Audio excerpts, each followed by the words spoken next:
खुशामदीद programme तस्वीर या तौहीद में मैं आपका होस्ट पास्टर शाहिद आप सबको खुशामदीद कहता हूँ। जिस तरह गुज़िश्ता एक साथ के अंदर हमने रोज़े के बहुत सारे सहक व सहवाक के बारे में हमने जाना, दीगर अदयान दीगर मज़ाहिब के जो मुख्तलिफ सवालात थे हमने उसके ऊपर रोशनी डाली और बाइबल मुक़द्दस की जो हकीकी तालीम है रोज़े से मुतल्लिक हमने उसको कोशिश की कि आप तक लेकर आया जा सके। मैं आज इस शो के तवस्सुत से अपने काबिल एहतराम जो हमारे मेज़बान हैं, जो हमारे मेहमान हैं, काबिल एहतराम ब्रदर सुलेमान आपको वेलकम कहता हूं और उम्मीद करता हूं कि आज के इस प्रोग्राम के वसीले से हम बहुत सारी नई चीज़ें देखेंगे। हमने गुज़िश्ता एक साथ के अंदर रोज़े से मुतल्लिक बहुत सारी चीज़ों को सीखा, उनके बारे में जाना, लेकिन आज रोज़े ही के मुतल्लिक से हम एक नई बात के बारे में सीखेंगे जो यसाया नबी की किताब उसके 58वें बाब में उसका 12 जिक्र किया गया है। और जब हम इसके यसाया नबी के इस सारे बाब को हम बौर ख़ास इसका मुताला करते हैं तो वहाँ पर जो आगाज़ में हमें एक टाइटल मिलता है या एक जो हमें एक हेडलाइन मिलती है वो मिलती है हकीकी रोज़े की। बहुत सारे लोगों ने इस बारे में सवाल किया कि दर हकीकत बाइबल मुक़द्दस के अंदर या दीन मसीहत के अंदर हकीकी रोज़ा है क्या, क्योंकि मैंने आपसे पहले जिक्र किया कि गुज़िश्ता एक साथ के अंदर हमने बहुत सारे पहलुओं के ऊपर, रोज़े के मुख्तलिफ़ पहलुओं के ऊपर हमने बात की, जिसमें हमने मुख्तलिफ़ अदयान मज़ाहिब को भी हमने मद्देनज़र रखा और साथ में दीन मसीहत को सबसे अव्वल दर्जा दे के हमने इसके ऊपर बहुत सारी चीज़ों के ऊपर गौर व खौज़ की, इसके बारे में जाना और हमने बहुत सारी चीज़ों को कोशिश की कि आप तक लेकर आ सके। आज इस प्रोग्राम के तवस्सुत से हम बाइबल मुक़द्दस के मुताबिक हकीकी रोज़े के बारे में जानेंगे कि आया खुदा का इल्हाम, खुदा का कलाम और जो खुदा की मुँह की बातें हैं वो हमें हकीकी रोज़े के बारे में क्या तालीमात देती हैं। जो सवालात गिरदोनवा से या मुख्तलिफ़ अदयान के लोग हमसे करते हैं कि दर हकीकत हकीकी रोज़ा है क्या, मैं चाहूँगा एक कलाम मुक़द्दस की आयत आप सबके सामने तलावत करूँ। यसाया नबी की मार्फत लिखा गया सहीफ़ा उसका 58वां बाब और उसकी 3री आयत के अंदर खुदा का कलाम यूं मरकूम है। वो कहते हैं, हमने किस लिए रोज़े रखे जबकि तू नज़र नहीं करता, और हमने क्यों अपनी जान को दुख दिया जबकि तू ख्याल में नहीं लाता। आमीन। तो सर मैं आपकी तरफ चलूँगा और मैं आपसे इस चीज़ के बारे में जानना चाहूँगा कि जो यसाया नबी ने इस बारे में तकरार की या तकाज़ा किया या मुकालमा किया कि खुदाया हमने रोज़े भी रखे लेकिन तूने जवाब नहीं दिया। क्यों यसाया नबी हकीकी रोज़े के बारे में ज़िक्र करता? क्या कहीं ये ऐसे पस मंज़र में बात तो नहीं कि माजी में यसाया नबी ने या कौम ने रोज़े रखे हैं और खुदा ने उन्हें जवाब नहीं दिया? क्या ये खुदा से मुकालमे की बात तो नहीं? क्या ये खुदा से सवाल और जवाब की बात तो नहीं? मैं चाहूँगा इसके ऊपर आप थोड़ी सी रोशनी डालें। बहुत बहुत शुक्रिया पादरी साहब। और ये अच्छा लफ्ज़ आपने इस्तेमाल किया है कि यसाया नबी ने खुदा के साथ मुकालमा किया और ऐसा लगता है कि वो गिला कर रहा है। और इस तरह की रिवायत हमारे यहाँ अदबी उसके अंदर भी है, जिसे हम शिकवा कहते हैं कि एक शख्स जो है वो खुदा के साथ अपनी कौम के बिहाफ पर शिकवा करता है कि सिर्फ़ ये नहीं है कि खुदा जो है वो लोगों से तकाज़े करता है और फिर अपना गिला या उनको तंबी करता है, बल्कि लोग भी गाहे बगाहे अम्बिया कराम और शोरा भी खुदा से गिला करते हैं कि देखें हमने तो सारे तकाज़े पूरे किए हैं जो दीनी तकाज़े हैं, हमने चंदा खैरात भी की है, हमने रोज़ा भी रखा है जैसे यसाया कहते हैं, और हमने कुर्बानियाँ भी चढ़ाई। आप देखेंगे दीगर अम्बिया की किताबों में आपको ये शिकवा मिलता है कौम बनी इसराइल और उनके तर्जुमानों की तरफ से खुदा की तरफ। आप आमूस की किताब पढ़ें, आप होसिया की किताब पढ़ें, और जैसे बिलखसूस यसाया की किताब है कि कभी वो पूछते हैं कि हमने दया की दी तो हमें बरकत क्यों नहीं मिली, कभी वो कहते हैं हम तो कुर्बानियाँ चढ़ाते हैं तो हमें बरकत क्यों नहीं मिलती, और अब यसाया ये पूछता है कि हमने रोज़े रखे तो तूने हमें जवाब क्यों नहीं दिया। तो ये बाइबली एक सिनफ है शिकवे की कि खुदा से शिकवा किया जा सकता है, इसमें ऐसी कोई बात नहीं है। बल्कि खुद बाइबल का जो खुदा है ना वो मुदल्लल खुदा है, और मुदल्लल मैं किसी मगरबी फ़लसफ़े की बुनियाद पर नहीं कह रहा, बल्कि वो खुदा जो आपके साथ मुकालमा करता है, जैसे कि कोई नातेदार, कोई रिश्तेदार या कोई अज़ीज़ आपके साथ मुकालमा करता है। तो इसी की तरह यसाया की किताब जब आप पढ़ते हैं उसका पहला बाब उसकी 18वीं आयत, तो वहाँ लिखा है आओ हम बाहम हुज्जत करें। यानी खुदा उनसे ये नहीं कहता कि चलो तुम शिकवा मुझसे कर रहे हो या तुम अभी ज़बू हाली के शिकार हो तो आओ फिर हम इसके रूट कॉज तक जाएं, हम देखते हैं कि गलती किसकी तरफ से हुई है या मुसीबत में तुम लोग आज क्यों हो, क्या ये मेरी वजह से है या आज तुम्हारी वजह से। तो जैसे जैसे आप यसाया की किताब पढ़ते जाते हैं यसाया नबी खुद अपने गुनाहों का एतराफ़ करता है, फिर आहिस्ता आहिस्ता उसको नज़र आता है कि कौम के गुनाह क्या हैं, कहाँ वो रह गए हैं या उनमें कमी रह गई उनकी इबादत में या उनके कौमी किरदार में। और या वो तकाजे जो खुदा उनसे चाहता था कि वो पूरे करें ईमानी तौर पर या रूहानी पस मंज़र में रहकर, और खुदा चाहता था कि उन तकाज़ों को वो पूरा करे, शायद अभी भी वो उन तकाज़ों के ऊपर पूरा नहीं उतरे। और इसके साथ जो बैरूनी उस ज़माने की सूरत हाल थी, जो ग्लोबल पॉलिटिक्स थी, यानी जो असूर और बाबल की जो आपस में तनाव था और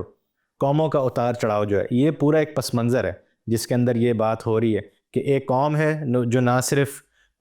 रूहानी बदहाली का शिकार है, बल्कि उसको अपनी सरहदों का और अपने मुल्क की सिक्योरिटी का भी ख़तरा है। तो उसके पेश नज़र वो कहते हैं कि खुदा जो है, बनी इसराइल का खुदा, जिसने उन्हें कौमों से छुड़ाया था, जिसने उन्हें मिस्र की ग़ुलामी से छुड़ाया था, जिसने उन्हें एक सल्तनत बनाया दाऊद के ज़माने में, अब वो खुदा किधर है? और हम तो रोज़े रख रहे हैं, हम तो दुआ कर रहे हैं, तो खुदा क्यों नहीं जवाब देता? और बाकी यसाया की किताब में खुदा फिर उनको जवाब देता है, और फिर वो इस बात तक आते हैं कि नहीं, गलती कहीं ना कहीं हमारे अंदर ही मौजूद। अच्छा, अगर इसी बात को, मैं खता कलामी की माफ़ी चाहता हूँ, इसी अगर 58वें बाब की अगर पहली आयत का अगर हम मुतालिया करें तो वहाँ पर यसाया नबी खुद फरमाते हैं कि गला फाड़ कर चिल्ला, दरेग न कर, नरसिंगे की मानिंद अपनी आवाज़ को बुलंद कर, और मेरे लोगों पर उनकी ख़ता और याकूब के घराने पर उनके गुनाहों को ज़ाहिर कर। यानी कि यहाँ पर खुदा इस चीज़ का तकाजा कर रहा है कि माजी में आपसे ये गलतियाँ सरजद हुई हैं, ये गुनाह हुए हैं, और खुदा चाहता है कि शायद अभी भी उन्होंने वो जो इबादत थी, जो माकूल इबादत जिनका तकाजा खुदा उनसे कर रहा है, और माजी से लेकर उनके आबा व अजदाद से लेकर मुस्तकबिल के अंदर जो उनका चल रहा है, इस वक्त प्रेजेंट जो चल रहा है, उसके अंदर भी खुदा उनसे तकाजा कर रहा है कि जिस तरह आपके आबा व अजदाद ने दुआ की, शायद आप आज उस तरह दुआ नहीं कर पा रहे, रोज़ा भी उस तरीके से नहीं रख पा रहे, तो कहीं कमी नज़र आ रही है यहाँ पर। ऐसे ही है। और वो ये जो आप बात कर रहे हैं कि वो खुदा उसको कहता है अपने बंदे को कि इनके गुनाह इन पे ज़ाहिर कर, वो वक्त आता है ज़रूर है 58वें बाब में, उससे पहले भी। लेकिन जैसे आप देखते हैं किताब जब शुरू होती है तो यसाया वाकिफ़ है, वो कहता है कि मैं नजस लब लोगों में रहता हूँ। लेकिन यसाया की किताब की एक बहुत बड़ी थीम जो है वो ये भी है कि खुदा एक पाक खुदा है, और पाकीज़गी की हम बात करते चले आ रहे हैं। जब हमने अज़रा और नेहमिया की किताब का भी मुताला तो वहाँ पर भी पाकीज़गी का जिक्र, बहुत ज़्यादा अहमियत का हमें था। बिल्कुल ऐसे ही। और उसमें हम देखते हैं कि दोनों तरह की पाकीज़गी है, कि एक जो है वो गुनाहों से आलूदगी है और एक शरई नापाकी है। तो खुदा इसके साथ जब इनकाउंटर होता है, या खुदा का जलाल जब इन पर ज़ाहिर होता है बनी इसराइल पे, बिलखसूस यसाया नबी के ऊपर रोया में, तो वो कहता है कि नहीं, सिर्फ मेरी कौम नहीं, मैं ख़ुद भी नजस लब हूँ, मैं ख़ुद नापाक हूँ, और हम सब नापाक हैं खुदा की नज़र में।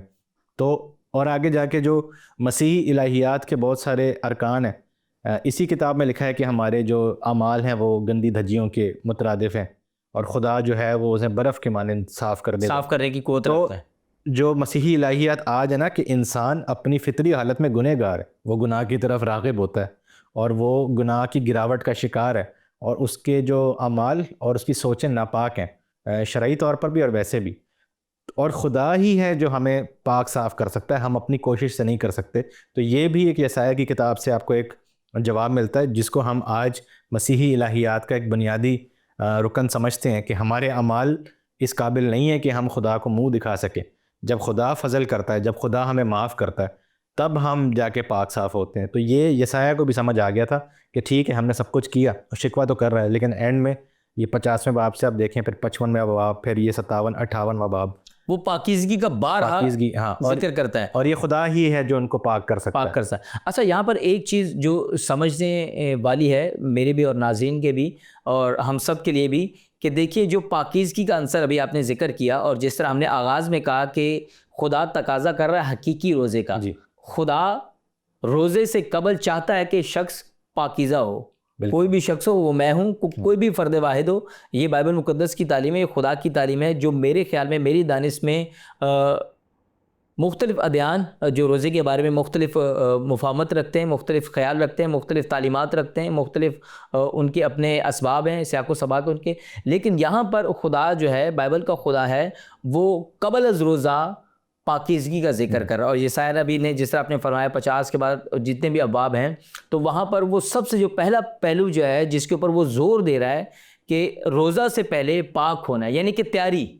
हकीकी रोज़े से मुराद ये है कि पाकीज़गी, और पाकीज़गी से मुराद है तैयारी। बिल्कुल। और ये भी एक क्या कहना चाहिए कि एक मुनफरिद, जैसे आपने कहा, वो है बाइबल के अंदर, और बाइबल के अंदर ये आम सी बात है। यानी कि जहाँ जहाँ बड़े रोज़े रखे गए हैं कौम बनी इसराइल की सतह के ऊपर, तो वहाँ पर तैयारी का बहुत ज़्यादा जिक्र है। और आज भी हम मसीही कलीसियाओं में और घरानों में रोज़े को बड़े अहतमाम के साथ करते हैं कि एक तो ये ना कि रोज़े की जो दौरानियाँ हैं और उसके बाद जो इबादत हैं या उसके बाद जो आपके रूहानी सिलसिले हैं, लेकिन उससे कबल भी जैसे आप सही फरमा रहे कि तैयारी का बड़ा ज़रूरत है, क्योंकि आप खुदा से हिम्मत मांगते हैं। हमने यही कहा था ना कि रोज़े का मतलब ये है कि आप खाने को नहीं बल्कि खुदा को अपना जोर बनाते हैं, जोर बनाते तो हो, उसके लिए आप तैयारी मांगते हैं खुदा क्योंकि से। मसीहत के अंदर जो रोज़ा है वो बुनियादी तौर पर खुराक का रोज़ा नहीं है। बिल्कुल बदन को दुख तो देना है, जी, लेकिन साथ साथ जब बदन दुख लेता है तो साथ साथ रूह जो है वो मजीद मजबूत होती है तो कि उसमें पाकीज़गी का जो अंसर है वो सबसे पहला पहलू है जो बाइबल मुकद्दस हमें दिखाती है। जिस्म कमज़ोर है लेकिन रूह मुस्तैद है। मुस्तैद ये मसीह की बात है और ये सच भी है कि आपका बुनियादी तौर पर फितरी तौर पर आपको बनाया गया है कि आप काम करें और आप आराम करें। इंसान फितरी तौर पर ऐसा है और ख़ुराक से आप अपने आप को तंदुरुस्त और तवाना रखें। रोज़ा बिल्कुल इसके बरक्स है कि आप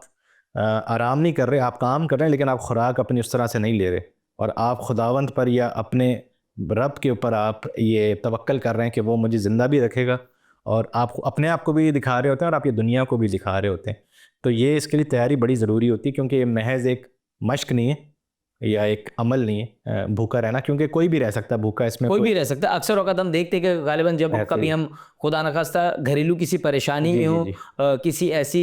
इमरजेंसी में हो और हमें खाने की परवाह ना हो या हम ज़हनी तौर पर बहुत ज़्यादा परेशान हो तो हम खाने को अहमियत नहीं देते। बिल्कुल, तो वो एक अलग प्रैक्टिस होती है। लेकिन रोज़ा जिस तरह हमने अभी बात की आगाज़ के अंदर कि तैयारी, हकीकी रोज़ा तैयारी से उसका आगाज़ होता है। जिस तरह हम रोज़ों के अयाम से अभी गुजर रहे हैं और उससे कबल कलीसिया पाकिस्तान ने और कलीसिया दुनिया की जितनी भी कलीसिया हैं उन्होंने तैयारी पहले से की जी। बहुत सारे ऐसे लोग होंगे कि जिन्होंने पहले ही से तौबा कर ली होगी, बहुत सारे ऐसे लोग होंगे जिन्होंने बपतिस्मा ले लिया होगा, बहुत सारे ऐसे लोग होंगे जिन्होंने बहुत सारी वो आदात, जैसे हमने जिक्र किया था माजी में चंद एक साथ के अंदर के सिगरेट नोशी होगी, शराब नोशी होगी या कुछ ऐसी जबिल्लत जो है जो इंसान की, अक्सर लोग जो तल्ख कलामी करते हैं या बद कलामी जो लोग करते हैं, तो ये तैयारी होती है एक तरह की। बिल्कुल। तो मसीहत के अंदर जो दरहकीकी रोज़ा है उसकी पहले तैयारी होती है। तैयारी में सबसे पहला जो अंसर आता है वो पाकीज़गी का आता है। सो इसी सिलसिले को मैं लेकर आगे चलूँगा। अगर हम इसी सियाक़ो सबाक़ में आगे चलें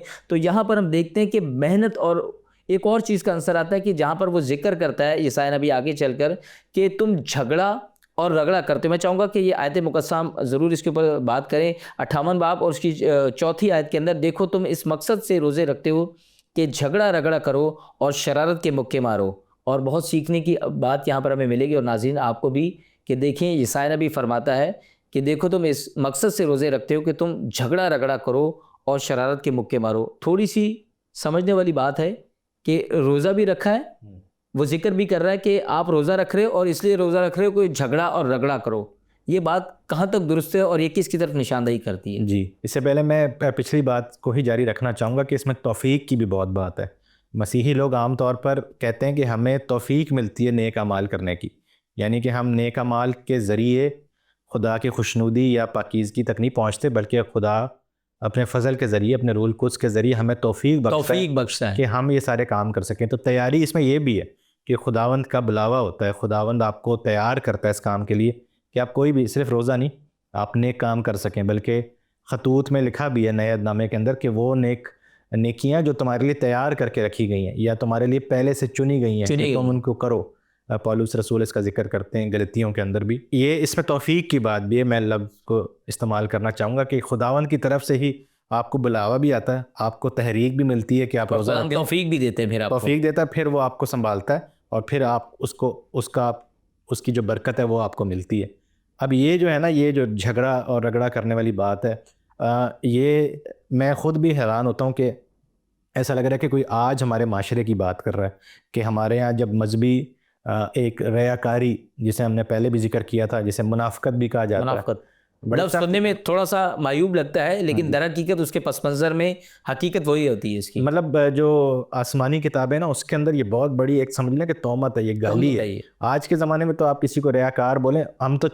चालाक समझते हैं उस शख्स को कि जो थोड़ा सा रयाकार होता है या अच्छा अदाकार होता है। हम उसे कहते हैं कि शायद थोड़ा सा एडवांस है हमसे, हाँ, कि ये तरक्की कर रहा है। लेकिन मजहबी किताबों के अंदर आप देखें ना, जब किसी को रयाकार या मुनाफिक कहा जाता है तो वो उसका मतलब ये कि वो जहन्नमी है, एक तरह से। जहन्नमी है। बिल्कुल। तो ये कुछ चीज़ें हैं जो हम छोड़ चुके हैं। हम अपने माशरे के अंदर, हम अपने लोगों के अंदर देखते हैं कि जो उसकी ज़ाहिरी नुमाइश है मज़हब की, ये यसाया की कौम में भी लाक था कि ठीक है, खुदा ने शरई अहकाम दिए, लेकिन वो इसलिए दिए ताकि आप खुदा की ताबेदारी करें और जो मौजूदा मुल्क है उसके अंदर अपनी एक खुदा की बादशाही को कायम करें, और ख़ानदानी तौर पर, इनफरादी तौर पर और कौमी तौर पर जो है वो एक पाकीज़गी की ज़िंदगी गुजारें। अब हो ये रहा है कि उसको एक नमूद व नुमाइश का सिलसिला बना दिया गया है कि अंदर जो है आप गुनाह कर रहे हैं, आप जनाकारी, बुत परस्ती और हर किस्म के जो गुनाह कबीरा हैं आप उनमें मुलव्विस हैं। लेकिन जब अयाम आते हैं ख़ास रोज़े के या दुआ के या खैरात करने का वक्त आता है तो फिर आप उसको ज़ाहिरी तौर पर करते हैं। और झगड़े झगड़े की बात ये भी है कि कौम बनी इसराइल के अंदर 12 कबीले मौजूद हैं और खुदा ने इनको चुना था, लेकिन उनके अंदर तफ़रक़े आहिस्ता आहिस्ता पैदा हुए और उन तफ़रक़ों से ये हुआ कि एक वक्त आया कि वो सियासी तौर पर इतना कमज़ोर हो गए कि कौमों ने उन पर चढ़ाई की और 12 के 12 कबीले जो हैं वो बारी बारी हलाक हुए। तो ये वसी तर बात है कि ये सिर्फ़ वो आम झगड़ों की बात नहीं कर रहा जो बाज़ार में या ख़ानदानों में होते हैं, बल्कि ये कि कौमी सतह के ऊपर, कौमी सतह के ऊपर कि लोगों के अंदर जगानगत नहीं है, लोगों के अंदर मफाहमत नहीं है या सुलह नहीं है। तो लेकिन रोज़े वो रख रहे हैं, बाकायदगी से रख रहे हैं और दिखा भी रहे हैं लोगों को। बल्कि जब हम मसीही इस पर तालीम देखेंगे इंजील में, तो मसीह तो ये भी कहते हैं कि तुम नरसिंगे बजवाते हो और तुम ऐलान करवाते हो कि आज रोज़ा है या आज रोज़ा है। और इसकी एक ज़िंदा मिसाल हमें लूका रसूल की मार्फत देखी कि इंजील मुबारका में मिलती है कि जब जनाब मसीह ने इस तमसील को अपने शागिर्दों के ऊपर ज़ाहिर किया कि दो शख्स हैकल मुक़द्दस की तरफ गए, जी एक महसूल लेने वाला था और एक फरीसी था। और जो फरीसी था उसने इस चीज़ को बार बार किया और वो खुदा के आगे इस चीज़ का तस्करा कर रहा है, या नरसिंगा बजा रहा है या नगारा बजा रहा है, वो अपनी तमाम चीज़ों को वो जता रहा है वहाँ पर। बिल्कुल। कि देखिए मैं तो रोज़ा भी रखता हूँ, हफ्ते में 2 दफ़ा रोज़ा भी, मैं दायकी भी देता हूँ, और मैं तमाम उन अहकाम को जो शरई तौर पर पाबंद है, मैं उन तमाम शराइत को, अहकाम को मैं पाबंद भी करता हूँ। लेकिन जो महसूल लेने वाला था उसके बारे में जनाब मसीह ने फरमाया, तो उस तमसील के अंदर ज़िक्र हमें मिलता है कि वो दूर खड़े रहकर छाती पीट पीट कर एक ही बात का तज़किरा करता कि ऐ खुदावंद मुझ गुनाहगार पर फरमा। तो यहाँ पर शायद उसी झगड़े रगड़े की बात हो रही है कि जो वो ख़ुद को जता रहा है और ख़ुद को वो शायद ऊपर उठाना चाह रहा है खुदा की नज़र में और माशरे की नज़र में, वो इस चीज़ को अहमियत दिलाना चाह रहा है कि शायद मैं इस महसूल लेने वाले से ज़्यादा क्या हूँ, दयानतदार हूँ, और ये क्या है, बददयानत है। और अंबिया कराम की जब हम बात करते हैं ना, जैसे यसाया है या खुदावंद यीशु मसीह भी हैं,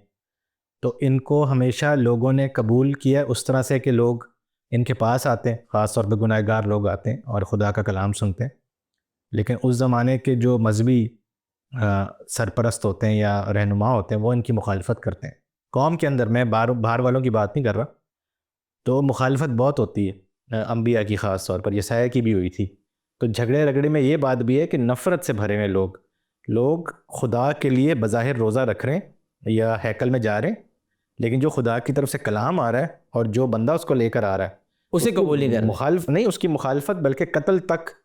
पहुंच जाते हैं। बहुत सारे, लिखा भी है, मसीह ने कहा ना कि बहुत सारे नबी तुम्हारे पास भेजे गए और बाज़ को तुमने रद्द किया, बाज़ को कत्ल किया। कुरान शरीफ में भी बात लिखी हुई है मसीह के मुनासबत से। और मत्ती 23 बाब में आप पढ़ते हैं कि जब वो लान तान करते हैं यरूशलेम के अंदर, यरूशलेम में, तो यसाया के ज़िंदगी में भी ये हुआ, यर्मिया के साथ भी यही हुआ और दीगर अंबिया के साथ। तो झगड़ा रगड़ा यानी ये कि नफ़रत और एक तशद्दुद पे माइल कौम है, लेकिन उसको ये पता है कि हमने रोज़े रखने हैं। तो खुदा और अपने बंदा के ज़रिए यही उनको सिखा रहा है कि ये ऐसा नहीं है। और फिर वो जो मकफ़ात अमल है आजकल जिसे हम कहते हैं, ये खुदा कहता है कि तुम ऐसा करोगे तो ऐसा हो जाएगा। तो तशद्दुद इनके अपने अंदर मौजूद था, फिर इनके साथ यही हुआ कि बाहर से कौम आई बाबुल और इनको तबाह करके रख दिया। फिर इनका सारा, फिर बाबुल के सिर में आ गए, फिर रोने लग गए, फिर गुस्सा जो है वो आंसू में बदल गया। तो फिर इनको समझ आई कि नहीं, हमारी राहें जो थी वो ख़राब थी, हमारी राहें दुरुस्त नहीं थी। अच्छा, ये जो झगड़ा रगड़ की बात करते, क्योंकि हम हकीकी रोज़े की बात कर रहे हैं, और जब हमने मुख्तलिफ़ माजी के अंदर हमने बातें की मुख्तलिफ़ अदयान के बारे में, आज का जो मसीही है या जो जिस दौर से हम गुज़र रहे हैं, आप क्या समझते कि क्या आज का मसीही भी रोज़े के साथ झगड़ा रगड़ा कर रहा है? हाँ, ये मैंने जिक्र इसका कर दिया था कि ऐसा हमें लग रहा है कि शायद हम आज की सूरत हाल को देखते हैं। अच्छा, इसमें दिलचस्प बात ये भी है कि यसाया और जनाब मसीह के अंदर 700 साल का फ़र्क लोग बताते हैं, लेकिन आप देखते हैं मसीह के ज़माने में भी वही हालात थे जो यसाया के वक्त में थे, और आज भी हम यही देखते हैं। तो ये जो किताब होती है जैसे बाइबल मुक़द्दस है, मजहबी किताब, इनको इल्हामी इसलिए भी समझा जाता है क्योंकि इनमें जो हिकमत है या इनमें जो इंसानी माशरों और इंसानी बिहेवियर को लेकर जो बातें हैं वो आलमगीर है और वो ज़मान व मकान की क़ैद से बालातर है। तो इंसान कैसा होता है, इंसानी माशरे कैसे होते हैं और रियाकारी जो है वो इंसान से क्या क्या करवाती है। तो जब आप यसाया की किताब पढ़ते हैं तो आपको ऐसा लगता है कि आज आपने, क्योंकि आपने इस तरह के लोग देखे होते हैं, अगर मैं खुद ऐसा नहीं हूँ तो मैंने कलीसिया में ऐसे लोग देखे होते हैं कि जो रोज़े के अंदर इन नमूद नुमाइश का जिक्र करते हैं या उसको उसका बड़ा प्रचार करते हैं कि हमने रोज़ा रखा हुआ है, फिर हमने आज खाना दिया है चर्च के अंदर, या और हमें पता होता है कि आम ज़िंदगी में शायद ये बहुत ज़्यादा गुनाहों के मुर्तकिब हैं या फिर ये इनकी आम ज़िंदगी में रियाकारी मौजूद है। मतलब किसी को ये कसूरवार ठहराने की बात नहीं है, ये हम कलाम की बात कर रहे हैं और अपने आप को भी हम इस पर जांचते हैं कि क्या हम तो नहीं सतही लेवल पर रोज़ा रख रहे। तो ऐसे लोग आज भी आपको मिलते ज़रूर है और उसकी वजह यही है कि जब आप उसकी रूह को छोड़ के नमूद व नुमाइश, यानी अगर आपको ये लगता है कि खुदा इससे खुश हो जाएगा हमारे ये अमल करने से, तो फिर आपके अंदर ये वाली बातें पैदा होती हैं कि फिर अब मेरी ज़िंदगी जैसी भी हो, अगर मैं अपने मजहबी फ़रीज़े पूरे कर रहा हूँ ना, ये असल में जो मसले की जो जड़ है ना वो ये है कि एक मजहबी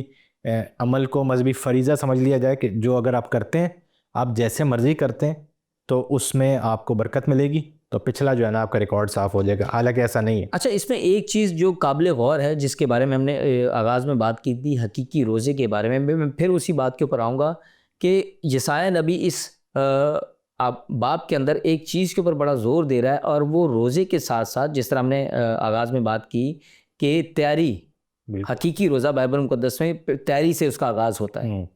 पहले एक शख्स खुद को तैयार करता है रूहानी तौर पर, वो खुदा के साथ डेडिकेशन को मंसूब करता है और उसके बाद फिर वो खुदा उसे तौफीक भी देता है, जिस तरह आपने बड़ी खूबसूरत बात की कि खुदा तौफीक भी देता है और फिर अपने फजल के वसीला से इस सारी चीज़ को पूरा करता है। अच्छा, यहाँ पर एक चीज़ मिलती है कि समाजी इंसाफ के ऊपर जोर दिया जाता है कि रोज़ा रखने का मतलब हरगिज़ ये, जिस तरह हमने जिक्र किया कि लोग झगड़ा और रगड़ा करते हैं, तो इसमें समाजी जो इक़दार आती हैं या समाजी जो एक कवानीन आते हैं उनका भी यहाँ पर तज़किरा किया है, ना कि रूहानी पस मंज़र में, बल्कि जब हम माशरती तौर के ऊपर देखते हैं तो वहाँ पर समाजी इंसाफ के ऊपर भी जोर दिया जा रहा है। जी, असल में पाजी साहब होता ये है कि अब भी आजकल जब हम बाइबल मुक़द्दस का मुताला करते हैं या कलीसिया सतह पर उसको पढ़ते हैं और इस पे बातचीत करते हैं, तो हम उसके रूहानी पहलू को ज़्यादा उजागर करते हैं, जो कि हकीकी पहलू रूहानी ही है। लेकिन जब आप इन आयात को उनके सियाक़ो सबाक़ में देखते हैं तो आप देखते हैं कि ये वसी तर मानी जो हैं इसके निकलते हैं, जिसमें आपकी माशरती अक़दार भी आ जाती हैं, जिसके अंदर उस ज़माने के सियासी हालात भी आ जाते हैं। थोड़ा सा तारीख़ का जो बयानिया है उसको भी आपको देखना पड़ता है जब आप इन बातों पर गौर करते हैं। तो यसाया की किताब के अंदर कहा जाता है कि 5 बादशाहों का दौर है जिसमें यसाया खिदमत करता था। उसके अंदर असूर की जो सुपर पावर थी उस ज़माने की, असीरिया, उससे लेकर बाबुल में जाना और बाबुल से वापसी आने तक का जो पूरा अरसा है, और ये कई सैकड़ों साल का अरसा है, वो इस किताब के अंदर आया है। तो इस वसी तर जो सियाक़ो सबाक़ है, जब हम इसको देखते हैं ना तो फिर महज जो रूहानियत वाली जो चीज़ें हैं ना उनको एक नई जहत मिलती है। तो अब ये अभी हमारे जैसे शख्सी ज़िंदगियों में तैयारी जो है रोज़े की, उसका ताल्लुक वही है कि हम नियत करते हैं, दुआ करते हैं और एहतमाम करते हैं इबादत का, चर्च के अंदर भी, घर के अंदर भी। तो ये तैयारी से मुंसलिक है। लेकिन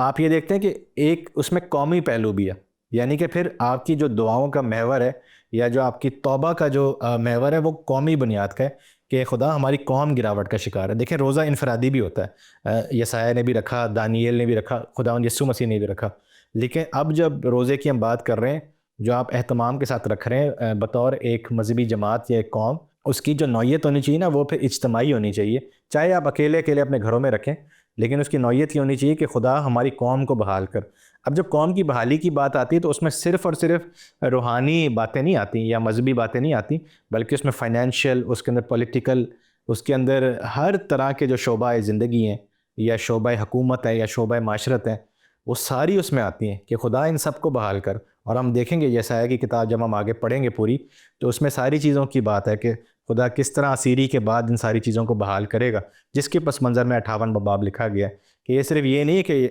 बनी इसराइल माजी में क्या करते रहे जिसकी वजह से आज वो असीरी में, बल्कि जब खुदा उनको असीरी से छुड़ाएगा तो दोबारा जब मुल्क बनेगा तो उसमें खुदा का हमसे तकाजा क्या होगा, और वो तकाजा माशरती इंसाफ का ही है। बहुत शुक्रिया ब्रदर सुलेमान आपका, आपकी कीमती आरा का। नाजरीन, आज आपने जाना, हमने बड़े तफसीलन हकीकी रोज़े के ऊपर बात की कि बाइबल मुक़द्दस और यसाया नबी 58वें बाब में जिस हकीकी रोज़े का तकाजा कर रहा है वो दर हकीकत हकीकी रोज़ा तैयारी से उसका आगाज़ होता है। वो कौमें, वो अदयान, वो मज़ाहिब जो बाइबल मुक़द्दस के रोज़े के बारे में जानना चाहते हैं, हमने पूरी कोशिश की